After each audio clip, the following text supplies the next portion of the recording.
We got a very special segment of the Chugman's Radio podcast this week. We are talking to a band who has one of the most anticipated debut releases of this year. We're talking with Justin Pearson, Michael Crain of Dead Cross. Guys, how you doing this fine evening? Good, thank you. Good. Tour is about a week old. How's the road been treating you so far? I know there was a little bump in the road yesterday, but overall, how's the tour been so far? It's been great. Yeah. Interesting. Interesting? Yeah. Aside from yesterday, shows have been killer.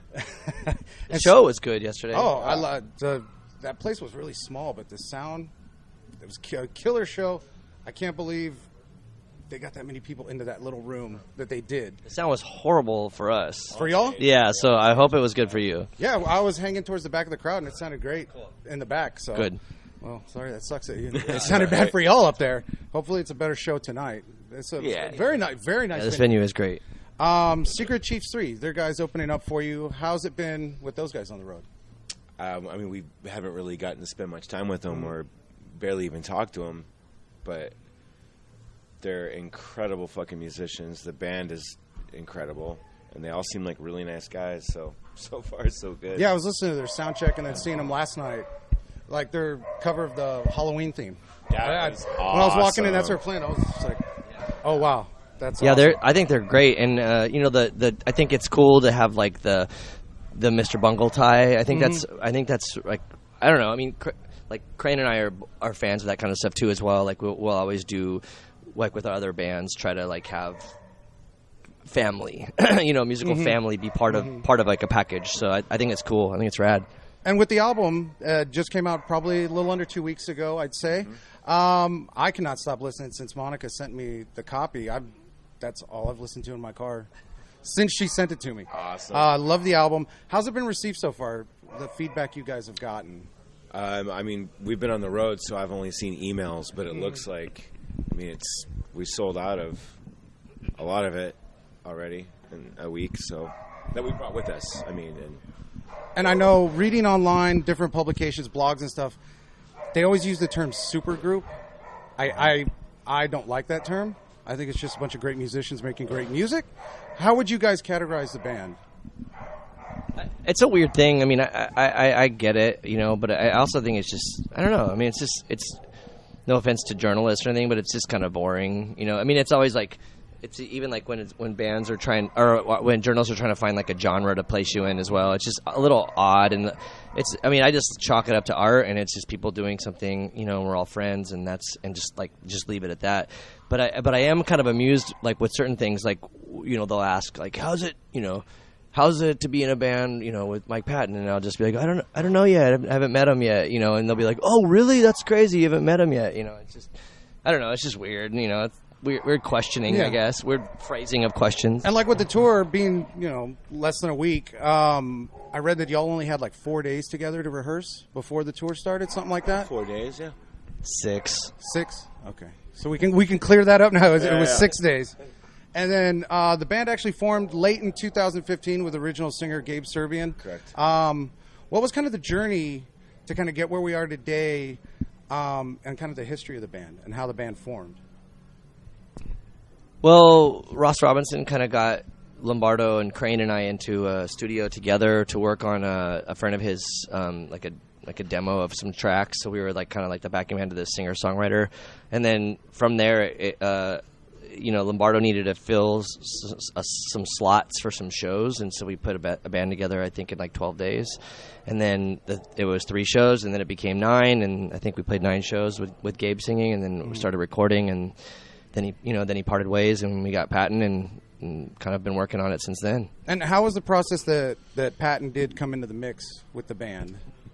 I mean, I wish there was like an extravagant, answer, but it really was like the music was just kind of presented to him, and then he wrote and tracked to what was already recorded. So there was no like real alterations to what was already tracked. Yeah, the music was pretty much already done by the time Patton came on board. Correct, yeah. And was that kind of a weird way for y'all to kind of a recording process, like doing the music and then kind of a new singer coming in and kind of redoing?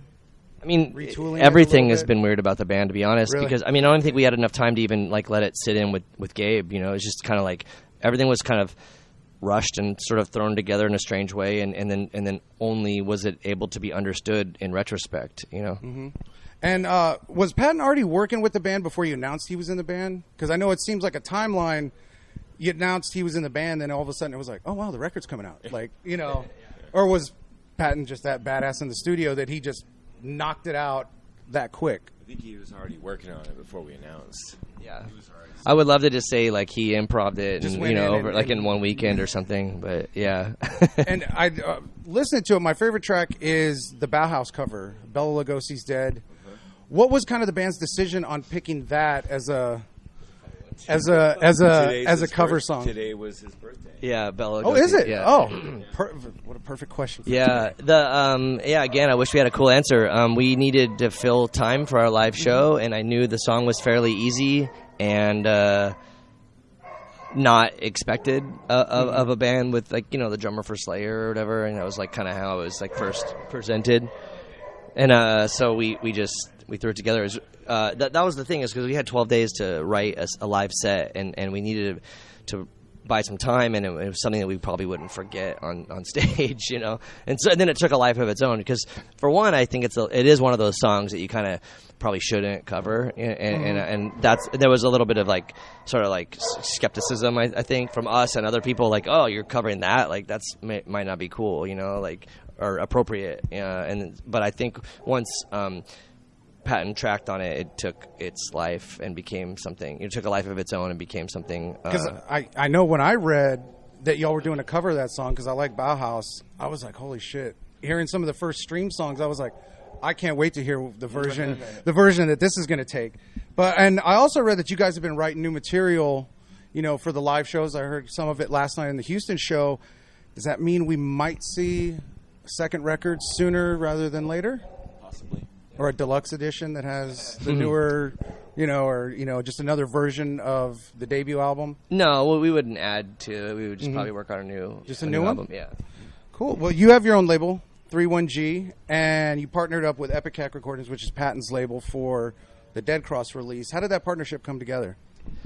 Well, 31G and Ipecac already worked together with Retox, and then I think before even Ipecac was involved, it was kind of established that the 31G was going to be part of the branding of the release of the album when Ross Robinson was involved with finding a label for it.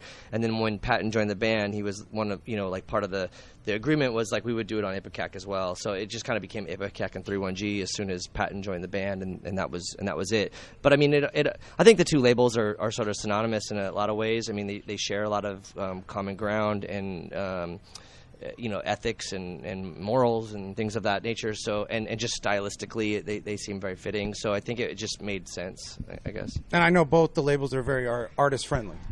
Sure, yeah.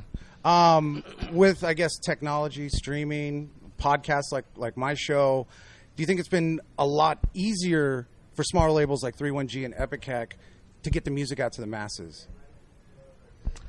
I'll say that nothing is easy. Nothing's easy. I mean, it's hard to like compare and contrast the old way of the industry and the new way of the industry. It's like, because before it took longer, and I think that as human beings we had like more patience, I suppose, and now everything is instantaneous, even the way we communicate. And everything is sort of like shorthanded, you know, and so I think it also falls into the way that we portray art or get anything out into the world, you know, like, oh my God, this is done, let's share it with everyone right now, instead of like waiting and kind of mapping things out or taking the time, because I don't know. It's a very loaded question. I just think that the way humans interact and with technology, we're shifting to a different world.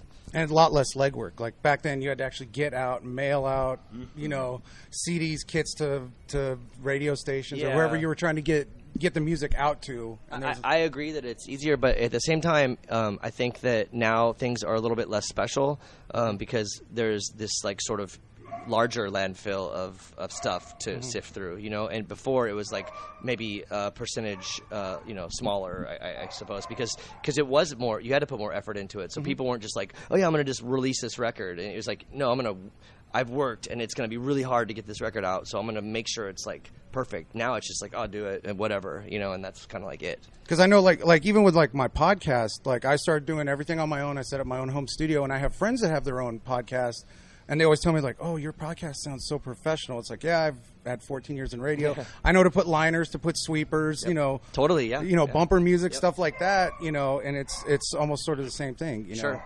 Yeah, I mean, for me too, I also do a podcast as well, and going through it and editing out, like, you know, just time, like, or like, or just little pauses, or you know, whatever. I mean, you could shave off 10 minutes of an hour-long podcast just by taking out just the garbage, you know? Yeah. And you said you're doing podcast. If you could share for my listeners where they can find your podcast. Sure. It's called Colton Culture. It's on iTunes and on SoundCloud under the 31G label. And then also social media where they can find you guys and the band online. Dead Cross, yeah. You know, whatever. Instagram, Facebook, Twitter, just I think. Dead Cross. Yeah, it's all there. Dead Cross. Well, Justin, Michael, I got to say, it's been an absolute honor, pleasure for me to interview you guys. Thank you, man. Yeah. I cannot wait for the show tonight. And if Dead Cross is coming anywhere near your city, make sure to go check them out. Dead Cross, we got more show coming up after this.